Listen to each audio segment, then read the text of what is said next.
Bonjour à tous, bienvenue dans le Club des Hommes en Noir. Très heureux de vous retrouver pour cette nouvelle émission. Je vous l'avais annoncé la semaine dernière. Nous avons un plateau d'élite et que je suis très heureux de vous présenter ou de vous représenter. Donc à nouveau l'abbé Claude Barthes. Monsieur l'abbé, bonjour. Bonjour. Merci d'être encore parmi nous. L'abbé Grégoire Cellier. Bonjour Monsieur Maxence et bonjour à tous les clubistes. Prophète et auto-référencé. Merci Jean-Pierre. Bah voilà, il s'est quasiment présenté lui-même, Jean-Pierre Maugendre, le laïc de l'étape. Bonjour à tous. Et puis nous avons gardé pour la fine bouche, si je puis dire, le père Danziec. Merci mon père également. Bonjour Philippe et bonjour à tous. De votre présence. Merci. Alors on m'a demandé, j'allais dire en régie, n'exagérons pas quand même. Enfin, on m'a demandé surtout de citer ceux qui suivaient cette émission, qui venaient de s'abonner sur la chaîne YouTube de l'Homme Nouveau pour les accueillir. Je suis très heureux effectivement de saluer Christophe, Pierre, Rémi, Geneviève, Micheline. Et oui, il y a quelques femmes quand même qui vous suivent, messieurs, qui vous écoutent avec attention et voire qui vous jugent parfois. Et oui. Bienvenue également à Mort, Claude, Coralie, Nathan, Igor, Vincent et évidemment tous les autres. Merci beaucoup de votre fidélité. N'hésitez pas à faire comme eux en vous abonnant à notre chaîne. La semaine dernière, nous parlions de liturgie après avoir évoqué l'inscription de l'avortement, du droit à l'avortement dans la Constitution. Cette semaine, j'aimerais qu'on aborde un document qui a circulé à Rome, peut-être au-delà, signé de Démos II, donc très clairement un pseudonyme. Ça veut dire qu'il y a eu un Démos 1, mais monsieur l'abbé Barthes, je me tournerai vers vous dans un instant pour que vous nous rappeliez tout ça. Donc Démos 2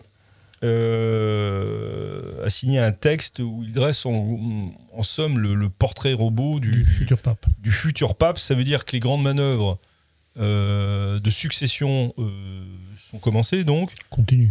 Vous me direz ça dans un instant, et puis les autres pourront également parler, évidemment. En tout cas, le prochain conclave franchit une nouvelle étape et se prépare.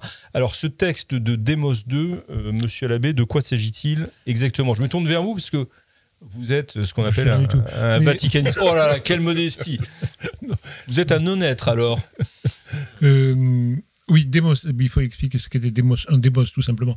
C'est-à-dire qu'il y a combien de temps maintenant ? 1 an et demi, 2 ans, un texte a circulé critiquant pas mal le pontificat actuel et posant des jalons pour le futur pontificat, qui était signé par un cardinal qui ne disait pas son nom, mais dont on a su ensuite qui il était, à savoir le cardinal Pell, cardinal australien.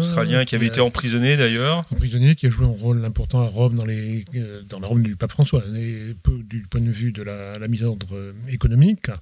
Et donc, il avait signé Démos, le peuple, et il était publié par un vaticaniste, en vrai, cette fois, Sandro Magister. C'est certain que c'était le cardinal Pell. Ah oui, maintenant, c'est certain. C'est vrai, oui, puis il est mort, maintenant, on peut le dire tranquillement. Il n'a pas voulu. Bon, et d'ailleurs, c'était il est mort de mort naturelle. Naturelle, oui, mal soigné quand même. Mal soigné, mais pas sur... Non, c'est simplement parce fâcheuse opération. Il a choisi ce d'hôpital, pauvre homme. Et, que voulais-je dire ? Oui, donc, ce texte était vraiment caractéristique du cardinal Pell quand on le connaissait un petit peu. Il parlait pas mal c'était un peu brouillon, c'était lui. Il parlait de choses économiques qui apparaissaient comme très importantes. Il dénonçait donc la mauvaise gestion économique de la curie actuelle. Parfait. Alors maintenant, donc le cardinal Pell est mort. La préparation du conclave continue, c'est comme la fin des temps. Mais c'est normal ça qu'on prépare comme ça Sous tous les pontificats, ça se fait. On parlait dans la dernière émission, la semaine dernière, d'un texte de 2004 qui était justement juste avant le conclave de 2005. Un texte sur un moment où vraiment Rome, on ne parlait que de ça, que de ce qu'elle allait advenir. Après donc la succession de Jean-Paul II. Jean-Paul II est très malade et François est moins malade apparemment en tout cas que Jean-Paul II, même s'il n'est pas bien. Et on parle aussi beaucoup, et notamment à Rome, et dans donc de tous les côtés, gauche-droite. Vous faisiez une grimace, ça veut dire un climat qui est pas sain, c'est ce que vous voulez dire Qu'est-ce qui est pas sain? Non, c'est pas sain, bien sûr, c'est pas sain, mais c'est le gouvernement actuel qui est pas sain, c'est ce qu'on pourrait dire. Enfin, je veux dire, la manière dont fonctionnent les institutions. On n'aurait pas fait ça sous Pie XII, c'est clair. On fera pas ça sous Pie XIII. Et donc, mais sous Pie XII, la succession s'est préparée aussi. C'est préparé, se prépare toujours. C'est pas, oui, ça c'est plutôt habituel. Avec des critiques fortes, d'une certaine manière, oui. Tandis que là, c'est, disons, tout le monde en parle.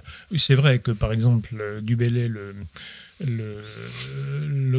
poète du XVIe siècle, quand il vient faire un voyage à Rome avec son oncle, le cardinal Du Bellay, fait un sonnet sur ce qui se passe, dans les cardinaux qui surveillent la maladie du pape et qui regardent ses crachats pour savoir s'il n'y a pas un peu de sang. Mais ça restait concentré dans le... Oui, là aujourd'hui ça se diffuse, mais c'est comme ça. Nous sommes à l'ère de la communication, c'est transparent. Et donc, on va dire, à gauche, on sait bien ce qui se passe, mais pas de la même manière. À droite, il y a de l'agitation et on veut influer, manifestement, sur le collège des cardinaux, qui est devenu, je ne dis pas nextoplasme, mais enfin, on ne sait pas trop, ils sont tellement nombreux, 130 cardinaux votants, ce qui est colossal. C'est énorme. Moins que ça, de toute façon, c'est limité à 120 normalement. Oui, mais ça peu importe. Le pape fait ce qu'il veut, sauf nommer son successeur, pour l'instant en tout cas. Et... oui, donc ils sont nombreux. On a parlé nombreux. pendant un moment de cette option. Je ne sais pas si c'était une blague là aussi. Mais... On ne les connaît pas et on ne sait pas ce qu'ils pensent exactement. Je rappelle que le pape est élu aux 2 tiers des voix, ce qui fait quand même quelque chose comme 46 et 46. Enfin bref, plus de 80. Or, je crois que c'est 91 électeurs, plus de 90. 90 électeurs actuels ont été nommés par le pape. Alors on peut penser qu'ils sont dans la ligne du pape, tout le monde le pense plus ou moins, sans être absolument certain. Notamment parce que, alors ça aussi ça fait partie du contexte, le texte Fiducia Supplicans sur la possibilité de bénédiction des couples irréguliers et des couples homosexuels a quand même pas mal rebattu les cartes, y compris chez ces cardinaux nouveaux.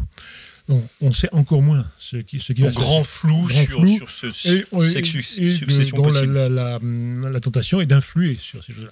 D'où cette idée qu'ont eu certains d'inventer en quelque sorte un nouveau cardinal Demos. Donc, c'est la Nuova Bussola Quotidiana, qui est une revue italienne qui est très lue, on va dire, qui est dirigée par Cascioli, Riccardo Cascioli, qui est un ratzingérien bontain italien, qui est issu de Communion et Libération, et qui a lancé cette affaire-là un Demos II. Donc il a publié Demos II. Demos II, oui, qui est attribué à un cardinal.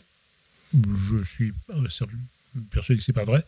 Le cardinal l'a eu entre les mains, mais c'est pas un cardinal qui l'a rédigé. On ne reconnaît aucun style de cardinal. On peut imaginer que c'est tel ou tel à cause de telle ou telle chose, mais sans plus.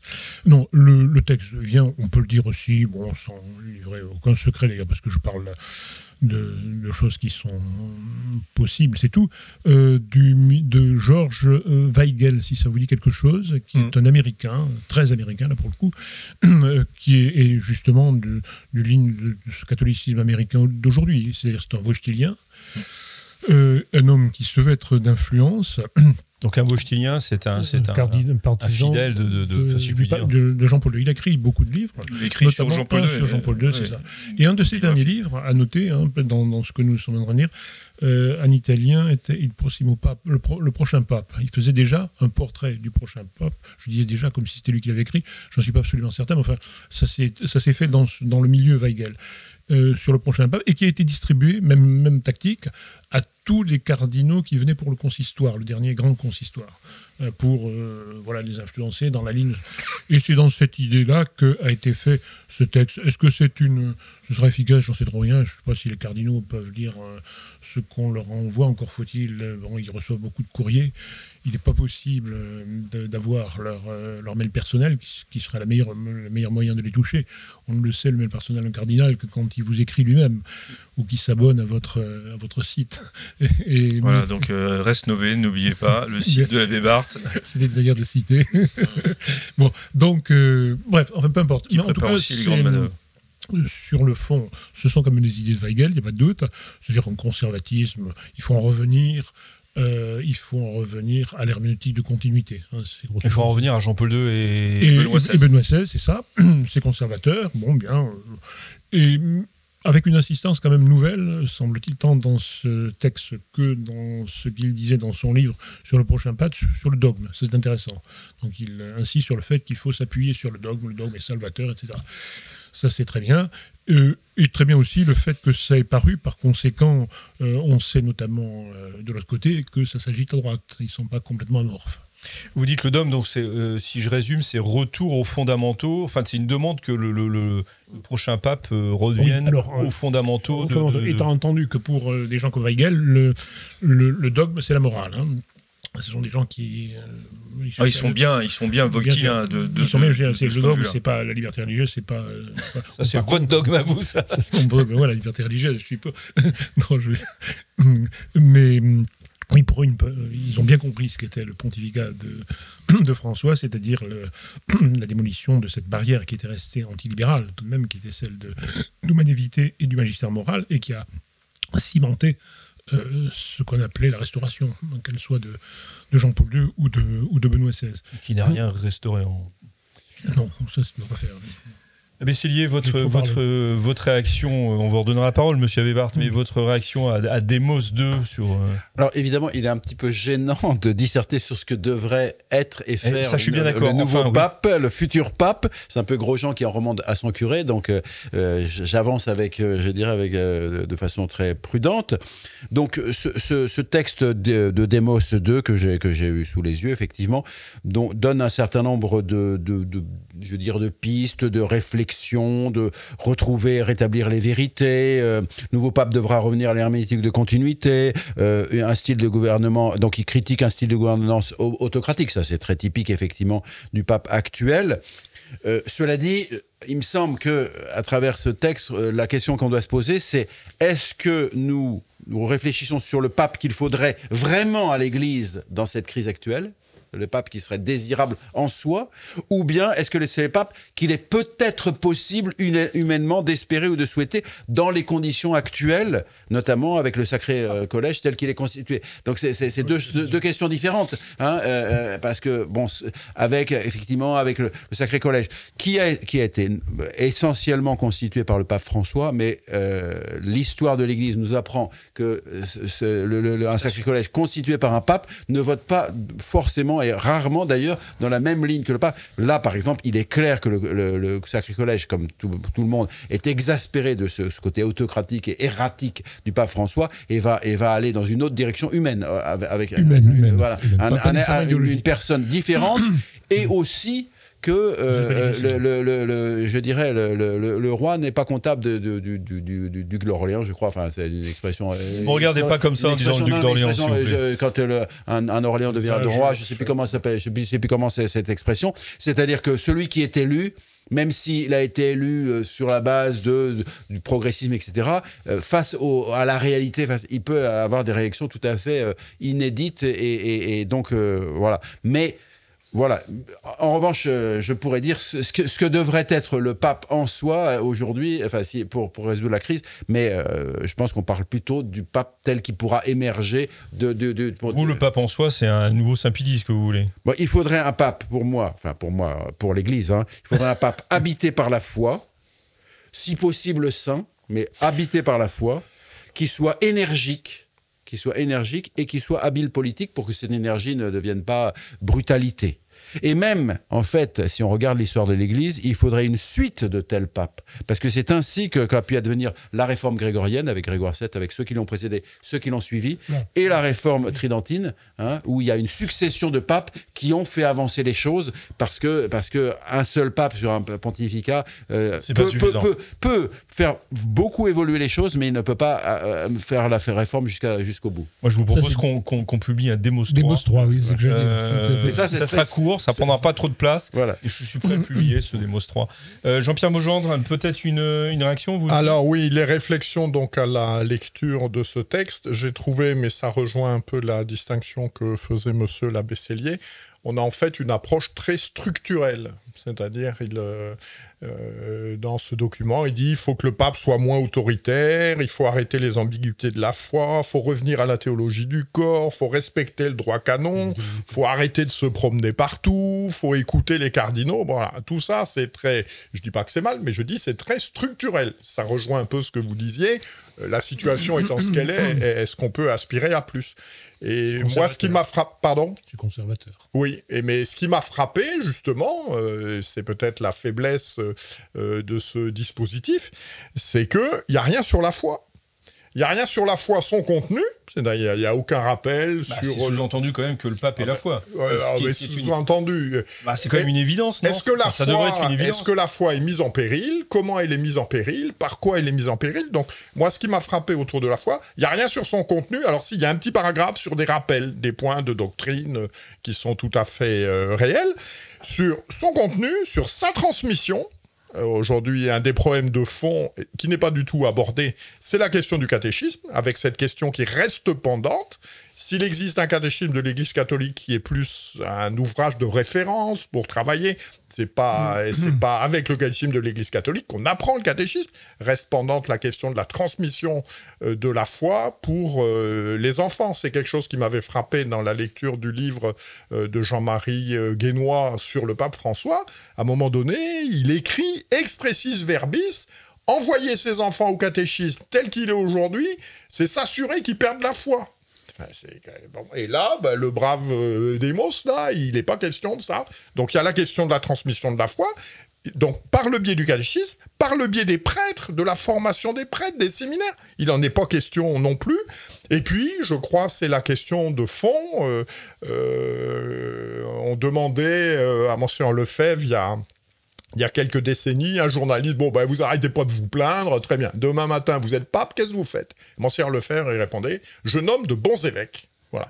Et ça, c'est quelque chose d'immédiat dans la responsabilité du souverain pontife, quoi. Et le brave Démos, là, il n'en parle pas. Et je trouve que c'est un peu contrariant. Il n'y a rien non plus sur la question de la liturgie, mais ça rejoint ce qu'on vient d'évoquer. S'il n'y a rien sur la foi, les deux sont liés. Donc, Chance, c'est pas un cardinal qui l'a écrit. Ça, je sais pas. Et puis, je crois qu'on aurait pu aussi faire, je pense au livre de Paul Vigneron, avoir la volonté de renouer avec ce qui a fonctionné. Voilà, c'est les travaux de Cuchet, etc. Aujourd'hui, où se transmet la foi? Qui transmet la foi? Quelles sont les familles qui transmettent la foi? Quelles sont les méthodes pédagogiques qui transmettent la foi? Eh bien, moi, Jean-Pierre Longchamp, non.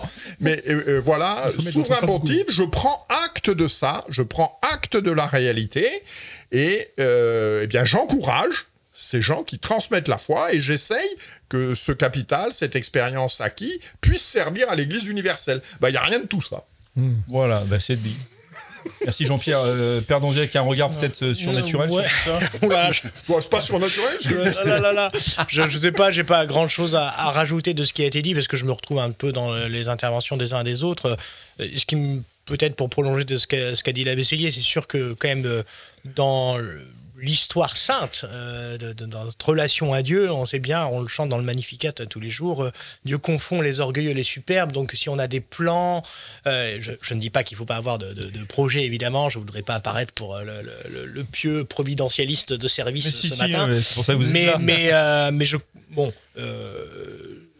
Moi, ce qui m'intéresse, c'est plus que ce texte Démos 2, Démos 3, Démos 4 ou Démos 1, en fait, atteste, une fois de plus, atteste la situation de crise en fait que traverse l'Église et de ce pontificat dont il serait synonyme d'ouverture, de synodalité, de dialogue, de paix, miel, joie, fleurs. Et en fait, semble-t-il, c'est plutôt une pagaille noire. Oui, c'est le constat, voilà. C'est que c'est donc, la pagaille. Donc, c'est sûr qu'il y a des choses qui ne vont pas. J'avais posé une fois la question au professeur Roberto De Mattei, savoir selon lui quelle était qu'est-ce qu'il faudrait que le pape fasse. Donc je lui avais demandé de faire le Démos 5, voilà, en l'occurrence. Voilà. Il trouve Démos 2 très faible. Voilà, et il m'avait dit, et ça rejoint un peu sur la question du dogme, je ne sais plus par qui elle a été abordée, c'est que selon lui, en fait, il faudrait que le futur pape redéfinissent les termes des choses essentielles, parce qu'on sent bien qu'il y a c'est l'empire de la confusion. Voilà, aujourd'hui, on l'a dit dans l'émission précédente, comment parler de lex orandi, donc de loi de la prière dans le cadre de la liturgie, si finalement il n'y a pas vraiment de loi. Comment mettre en œuvre une politique, que ce soit une organisation de l'Église ou une organisation de la formation des prêtres, etc. Donc c'est des règles, si ces règles ne sont pas appliquées. À quoi ça sert d'avoir un règlement s'il n'y a pas de sanctions derrière, etc. Or, on sent bien que non seulement il n'y a pas vraiment de règles, on sent bien que certaines fois les sanctions sont à géométrie très variable, et que surtout, derrière tout cela, on ne voit pas exactement quel est le cap, quelle est la visée, le bien des âmes, l'enjeu de la vie éternelle et de notre amitié avec Dieu. Donc tout cela, en fait, plus Démos, au lieu d'offrir des solutions, me semble surtout attester la réalité de la crise qui, hélas, ne me semble pas partagée encore aujourd'hui. Pour reprendre la fameuse phrase de Peggy, il est certaines fois difficile de dire ce que l'on voit, il est certaines fois plus difficile encore de voir ce que l'on voit. Et moi, je suis très frappé pour le coup, les réunions que je peux faire avec le clergé et de ce que je peux lire, de voir que, en fait, on a l'impression que le bateau continue à avancer et qu'on ne se pose pas des vraies questions sur le fait qu'il prend l'eau de toutes parts. Ah oui, c'est ça. Voilà, il prend l'eau de toutes parts. Qui chante, qui chantait tout. Exactement. Mais Monsieur Abébard, oui, oui, à propos de ce que pense Démos 2, bon, à supposer que il soit très proche de Weigel, et dans Il Prossimo Pape, il remarque, c'est un Weigel, donc. Weigel, oui, remarque que ce qui marche dans l'Église aujourd'hui, ce sont ce qu'il appelle les attestataires, ceux qui affirment très fortement. Ce que dit Cuchet aussi. Ce que tout le monde dit, d'une certaine manière. Et l'avenir pour lui, c'est ça. Et il faudrait que le futur pape s'appuie sur ces choses-là. Sur ces attestataires. Oui, mais portrait robot, l'attestataire, c'est quoi? Enfin, si on voulait... L'attestataire, c'est celui qui affirme les choses de la foi, les choses de la morale dans l'idée de Weigel. C'était aussi la grande idée, donc on va dire même de l'élection de Benoît XVI. L'attestataire, c'est l'idée de Ruini, du cardinal Ruini, qui a été le grand fabricant du pape Benoît XVI. Et qui était, publié, monnayé par Magister à l'époque, quand se préparait le conclave 2005. Sandro Magister, oui. Sandro Magister, je veux dire. Donc il est un vaticaniste. Voilà. Mais en effet, nous sommes tous d'accord. C'est plus loin qu'il faudrait aller, c'est plus profond. C'est-à-dire, parce que là, ce que j'ai entendu, effectivement, c'est une critique globale de ce texte Démos 2, en disant, en gros, c'est pas mal, mais il faudrait aller plus loin, plus fort, ou s'attaquer aux vrais problèmes. Si je puis une anecdote, Monsieur Labébart, le père d'Anziec et puis Jean-Pierre. On finira par vous. Non mais alors, excusez-moi, c'est anecdotique. On se souvient parfois de ses rêves. Or, cette nuit... Il y en a qui prophétisent, il y en a qui rêvent. Non mais vous allez rire, mais c'est réel. Le rêve qu'on fait à la fin de la nuit, vous savez, quand on se réveille presque. J'ai rêvé que j'étais présenté à Pie XII. Non, c'est très amusant. Ouais. On imagine la scène. C'est peut-être prémonitoire. Les trois génuflexions du jeune abbé Barthes, fringant. Ou alors c'est l'annonce de sa mort qu'il est en train de nous faire. Une chose, c'est que je suis resté à genoux. On commencera à parler comme le veut le protocole. Non, alors je sais pas ce que ça signifie. Tout ça pour ça. Non, mais ce que je pense, en effet, ma fixation sur Pie XII est aussi une fixation sur un avenir qui fermerait la parenthèse. Quand je parle de Pie XIII, c'est ce que je veux dire. Un pape qui soit vraiment un pape, quoi. Voilà. Moi, ce qui me gêne beaucoup dans les analyses actuelles, c'est un peu cette vision naturaliste de l'Église, à savoir qu'est-ce qui marche. Alors là, ils mettent de l'encens, ils montent des beaux ornements, etc. Enfin, voilà. Tout ça, en fait, moi, je trouve que c'est gênant. En fait, je ne dis pas telle ou messe, ou je ne prêche pas tel catéchisme parce que ça marche, en fait. parce que celui que je suis, et on est en train de le vivre pendant le carême, il est mort quand même sur la croix. Donc on ne dit pas, je m'interroge sur l'inscription de l'avortement dans la Constitution, chez vous, hein. Parce qu'on estime que c'est la posture la plus constructive dans le début d'un commencement d'une introspection pour revenir sur la loi Veil. Non, en fait, on dit les choses pour clamer la vérité, sur les toits même, au risque peut-être même de perdre la vie, de perdre sa notoriété, sa notabilité, etc. Donc ça, c'est quand même ce que notre Seigneur a fait. Enfin, vraiment, je reviens, je l'ai déjà dit en plus ici, mais ça, c'est vraiment, je crois, quelque chose sur lequel on doit insister. Donc, si c'est pas la question, c'est pas qu'est-ce qui marche, c'est qu'est-ce que Dieu nous indique. Qu'est-ce que l'Église a toujours dit, toujours fait, et ce qu'on appelle la tradition. Donc en fait, et dans la fidélité à l'Évangile du Christ. Donc, en fait, et en plus, ça marche. Et en plus, ça marche. Évidemment. Mais non, ça marche pour le destin éternel, c'est ça. C'est d'une manière de parler, voilà. Bien sûr. Non, parce que des persécutés, voilà. Ce qui importe, c'est la mission, en effet. La mission. Je me fiche pas mal. Enfin, je ne cherche pas à me notabiliser, je ne cherche pas à ne plus être persécuté, même si ça m'arrangerait bien d'une certaine façon. Mais supposons que je pense qu'il y a des gens qui sont bien plus persécutés que moi. Que nombreux soient les baptisés. Exactement, c'est tout. Alors, je crois qu'il y a, c'est pas du tout contradictoire. Je crois qu'il y a un point aussi qui n'est pas évoqué, mais qui sous-tend, je pense, un certain nombre de choses. Vous avez évoqué une remise en ordre, rappeler la foi. Bon, je crois le drame dans lequel nous nous trouvons. Vous connaissez l'expression du cardinal de Retz disant qu'on ne sort jamais de l'ambiguïté qu'à son détriment. Bon, cette sortie de l'ambiguïté dans laquelle nous nous trouvons aujourd'hui, qui prendra la responsabilité ? On pense par exemple à l'encyclique de Saint-Pédis, Pascendi, sur le modernisme, etc. Il dit, voilà, les hérétiques, les modernistes, ils sont au sein même de l'Église, donc il faut les chasser, des chaires, des postes de responsabilité dans les séminaires, etc. Et c'est ce qui va mettre en œuvre de manière à retrouver la pureté de la foi.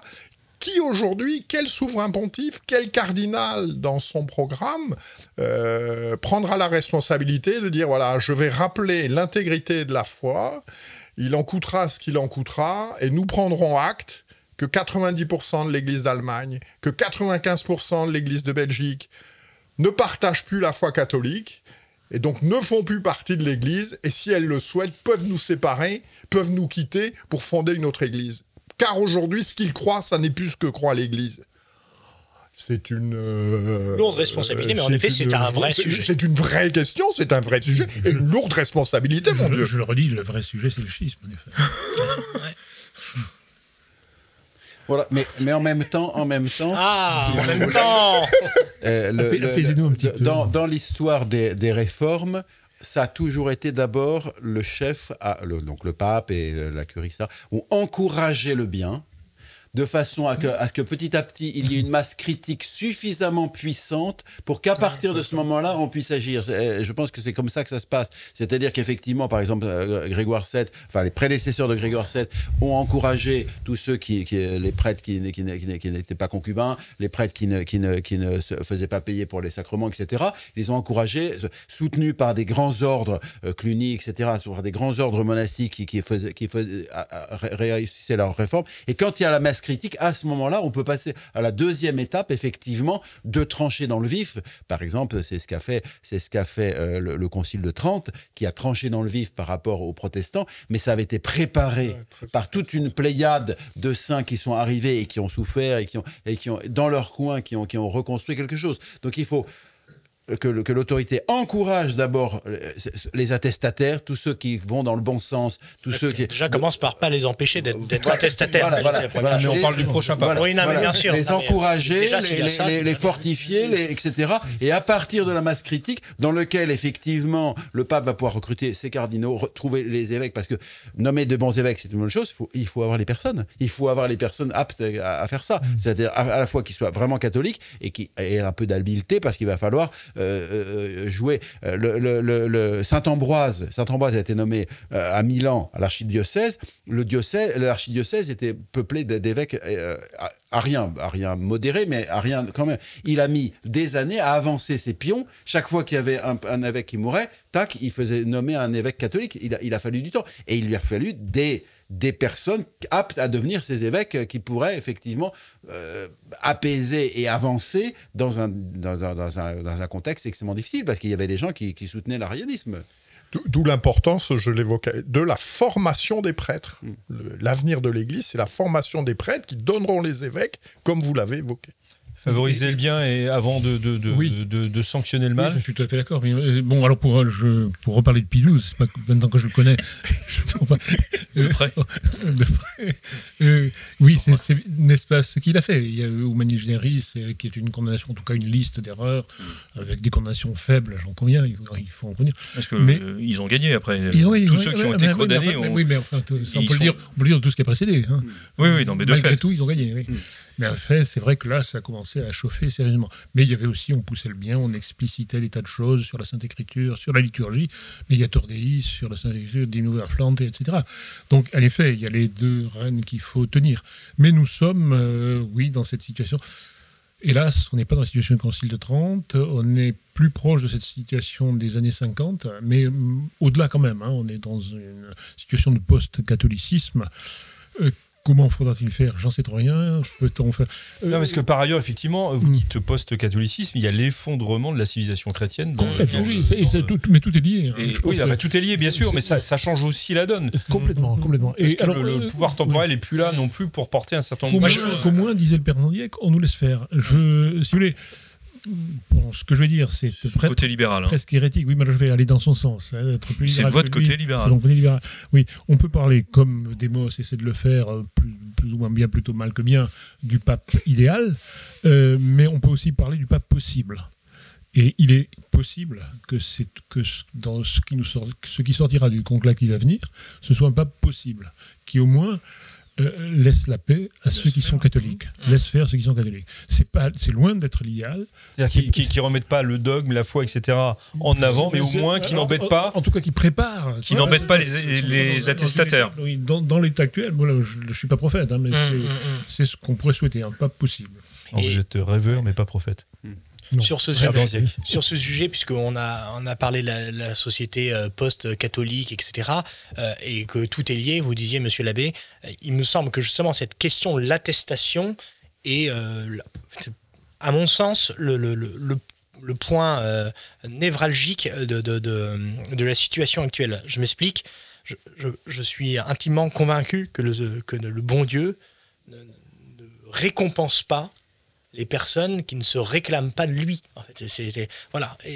Non, mais c'est en plus dans l'évangile, etc. Donc, cette faiblesse dans l'attestation, peut-être avec des circonstances atténuantes, tout ce qu'on veut, mais ne peut pas être récompensée par là-haut. En fait. Donc, la situation dans laquelle nous nous trouvons, elle est, à mon avis, directement conséquente de cette faiblesse de la proclamation de ce qu'est le Christ, qui est la voie, la vérité et la vie. Et à partir du moment où il y a eu un divorce avec cette manière de poser son âme, eh bien les conséquences immédiates, c'est le cancer que nous observons aujourd'hui. Et la reprise de l'esprit attestataire, non pas parce que ça marche, non pas parce que ça fait bien, non pas parce que c'est le courant de la mode, voilà. Non, parce que c'est le Christ, en fait. Aller proclamer mon évangile à toutes les nations, voilà. Pour moi, c'est le rapport cause-conséquence sur lequel il faut me poser le doigt. Je pense en complément de ce que dit le Père Danziec aussi, c'est dans les communautés chrétiennes, véhiculer une culture qui soit une culture de résistance à la société moderne, en fonction de ce qui vient d'être dit. Voilà, nous sommes différents par fidélité au Christ, et cette différence, nous l'acceptons Nous en vivons, et je pense qu'aujourd'hui, on parlait la semaine dernière du débat sur l'avortement, de l'absence d'un certain nombre de réactions, etc.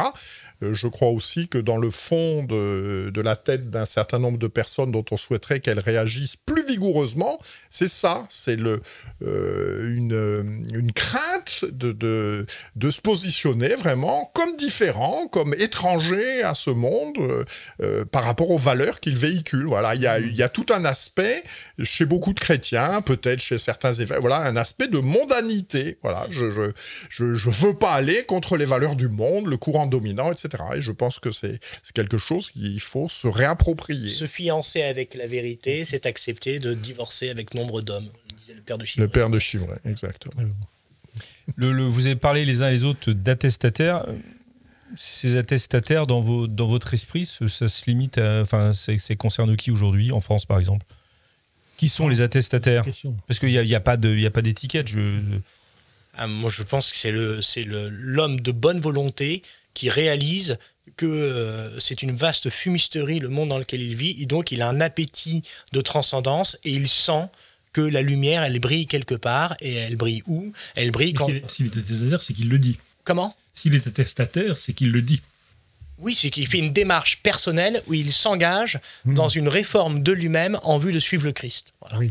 Et ça, moi, ça dépasse l'homme de bonne volonté, là. On est à un stade supérieur. Pardon, oui, mais c'est pour le voir. Enfin, c'est-à-dire que moi, les gens qui fréquentent mon ministère n'ont pas cliqué à messe-de-saint-pie-5.com, si vous voulez, nécessairement. Ils sentent, si vous voulez, que cet écosystème... C'est le sens de ma question. Ils sentent ils sont en recherche d'un écosystème qui offre une forme de cohérence à leurs aspirations confuses, mais qui vont au fur et à mesure s'affiner. Et au fur et à mesure, en fait, ces écosystèmes, ils sont quand même plutôt liés à l'écosystème traditionnel, mais pas que.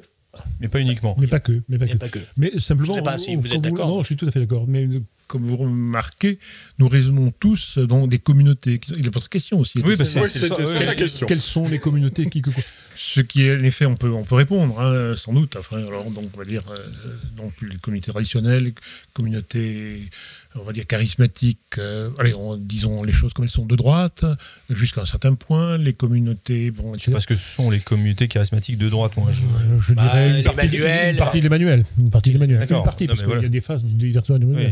On va dire la communauté Saint-Martin, etc. pour la France. Mais tout ça, c'est pas intéressant. Le véritable.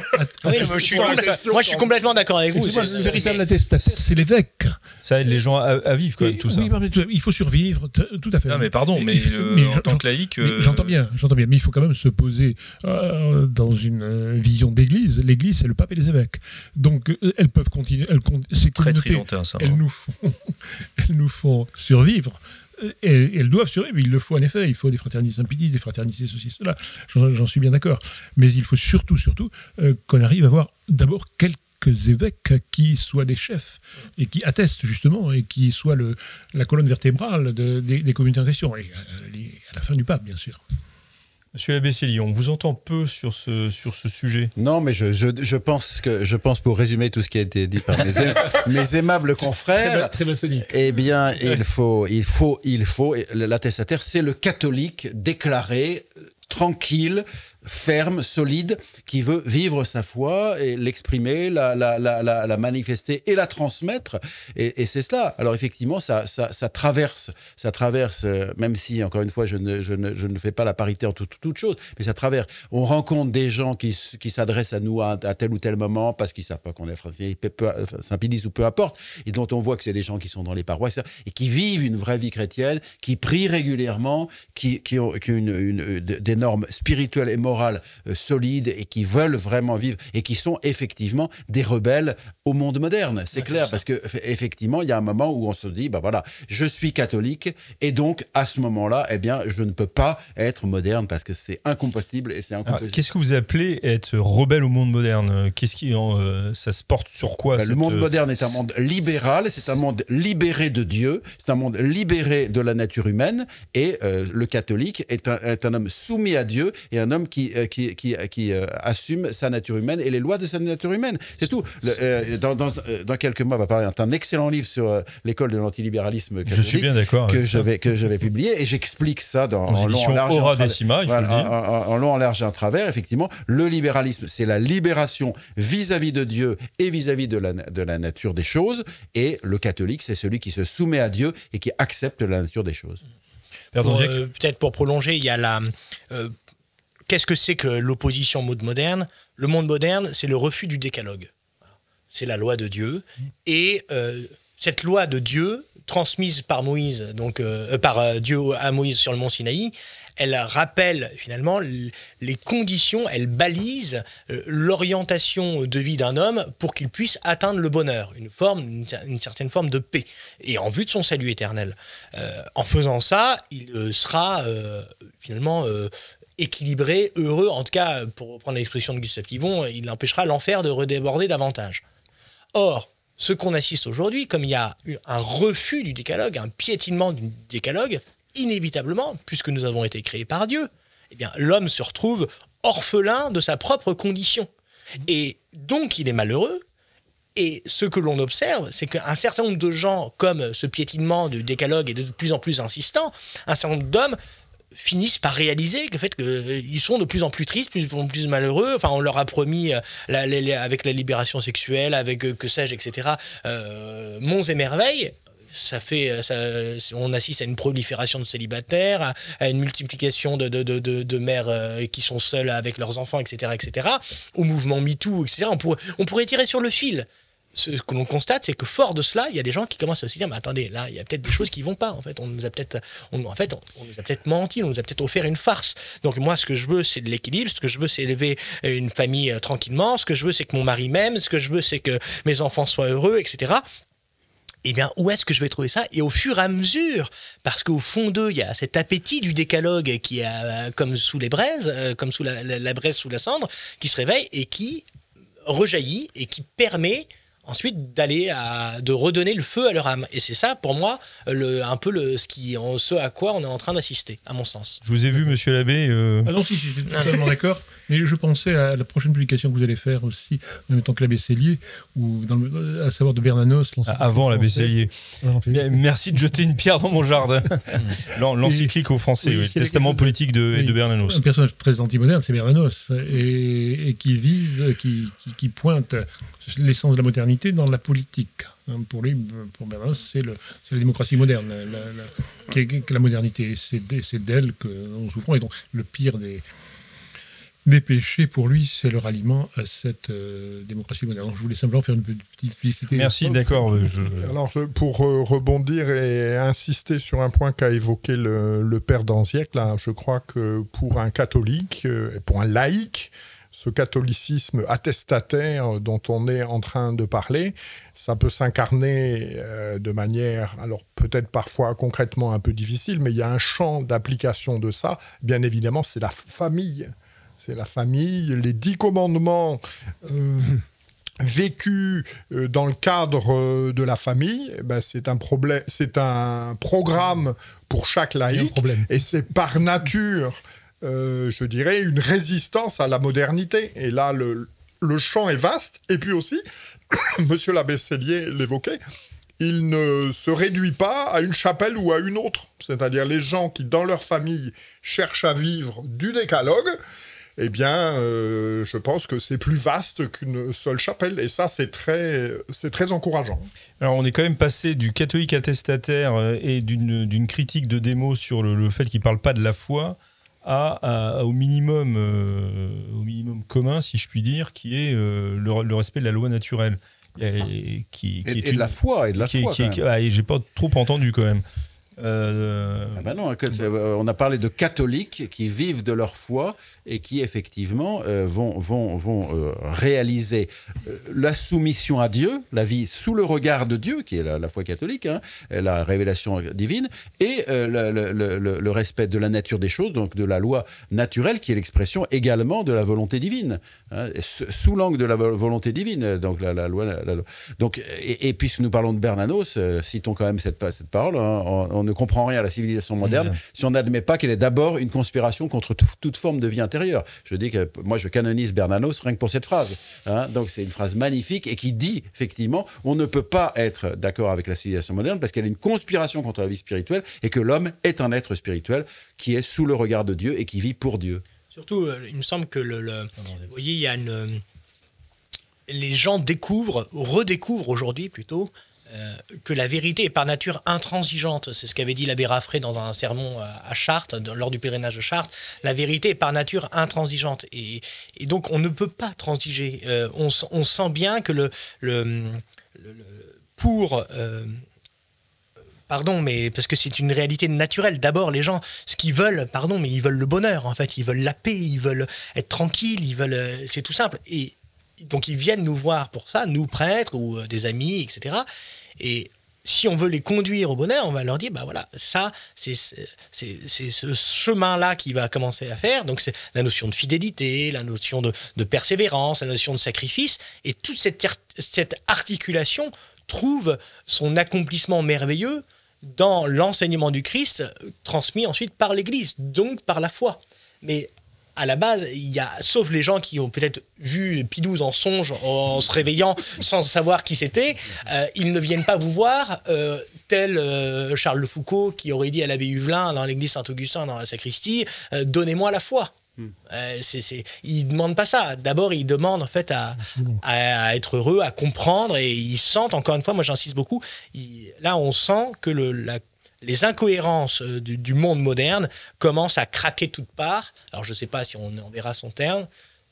Petite confidence, quand j'étais séminariste,